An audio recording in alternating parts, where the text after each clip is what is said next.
Welcome, very good morning here, maybe from the most beautiful city in the Middle East. Now, I want to tackle one question that most of you might ask: when this bull market is going to stop. Because if we are looking into today's market, we actually see that the market still don't go down. It's a little bit neutral or slightly lower, but it's on a crazy run since the mid of March. And as you can see here, both graphics, the down graphic is the S&P 500. We were a little bit higher than 2000s back in March, and we went straight up to 3000 and above in June. And it doesn't stop, guys. And that's why I thought I will use this breaking news format, 10 minutes, just to give you the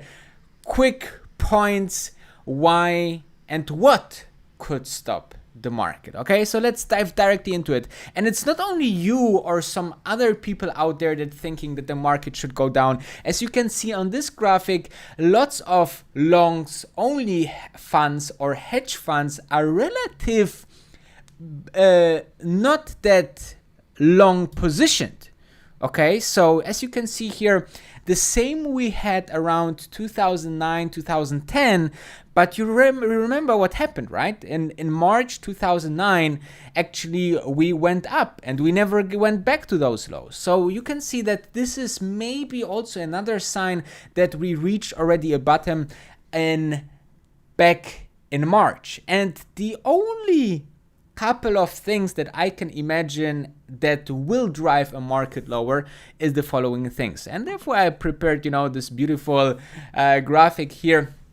So first of all, you have to understand that the liquidity is there in the market. Doesn't matter if in the form of stimulus checks or the government directly input like the Fed, there is enough money to hold these markets up. Secondly, there could be geopolitical tensions that could be between US and China, right? But also this is, let's say, kind relaxed right now, okay? And the third one is the second wave. This is the biggest factor in my personal opinion. But let's dive into the liquidity. So liquidity is actually, the money that the Fed is producing and pumping into the financial markets. And they said many times in many interviews, especially Jerome Powell said, the Fed has still so much power to pump into the markets that actually you shouldn't worry that they run out of options. And therefore, let's dive into the second point, which was the geopolitical attention. So this is a little bit more of an issue between US and China. I think that the current situation is quite relaxed, so there's nothing yet to worry. US just recently said, okay, we want to stop US airports to accept China carriers, China airplanes and carriers. So I think that's a quite of a small, way to say, okay, we're doing something. But in the end of the day, on the other side, China is saying, hey, they will accept more and more outside carriers to come into China. So, you have the one position doing that, the other position doing that, but there's not real, I think, tension or attention from either of those both to really make a big statement. Because think about it, both economies right now are quite weakened, right? So we had the US that is weakened from the overall situation. We have China that is weakened from the overall situation. The last thing that they need is the falling apart, especially when there was a trade deal that both agreed on, but still don't, I think both countries say, let's not overreact. We do not need this right now. Between those countries. So I think, also this is quite of a less risk, and the highest risk that I see that we cannot control, because those are two things that we can actually control, right? So the liquidity will be controlled by the governments.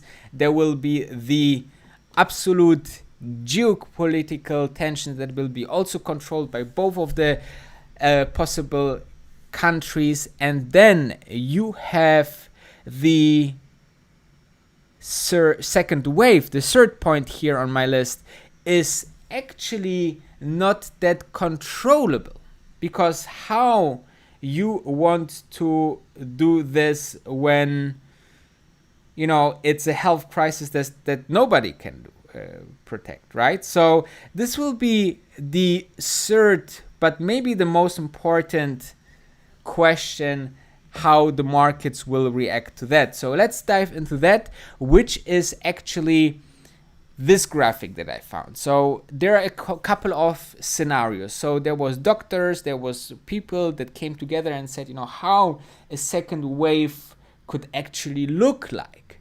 And so the question is really, you know, how much of come together we have, how much we have separation, social distancing, all these keywords will play a huge role to understand, okay, how big could be the scenario for a second wave. And this is actually a scenario that is the worst case scenario, because it's showing us here that the second wave could be much worse than the first one. And this actually means that we would have a collapse of health systems and a totally disaster.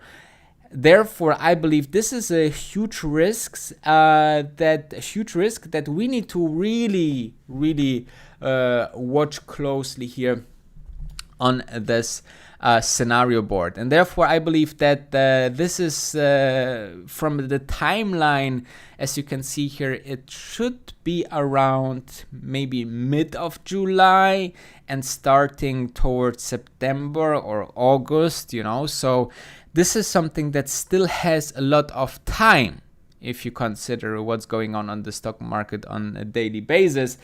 And therefore, I believe that this is so far away for so many investors. And if we don't see it, then why should the stock market react to that, right? So this is always the most important part, to understand that the market is looking always into the future, but also is totally understandable that, you know, if this is not the risk right now, then why equities should go down. And as long as there is the market and getting liquidity from the US government and people are getting liquidity, then I think that this can continue for a while, at least for a couple of months.